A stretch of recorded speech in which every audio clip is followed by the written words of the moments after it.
வணக்கம் SDF. Last time நம்ம பரங்கிப்பேட்டையில் மீன் சாப்பாடு சாப்பிட்டு போட்டிருந்த வீடியோவுக்கு தங்கச்சி நிறந்து டாக்கிச்சு என்ன கமெண்ட் பண்ணியிருந்தாங்க அப்படின்னு பார்த்தீங்கன்னா, அந்த கடையில் பிரியாணி சாப்பிட்டு பாருங்க செம்ம டேஸ்ட்டாக இருக்கும் அப்படின்னு சொல்லி போட்டிருந்தாங்க.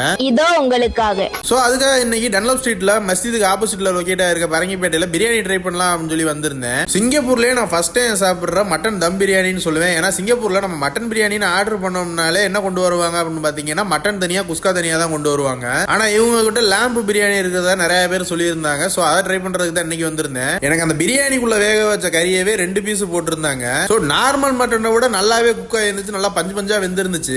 எந்த அளவுக்கு நல்லா வெந்திருந்துச்சு அப்படின்னு பாத்தீங்கன்னா, அந்த எலும்புக்குள்ள உள்ள சதை நம்ம விரல வச்சு தள்ளினாலே வெளியில வர அளவுக்கு இருந்துச்சு.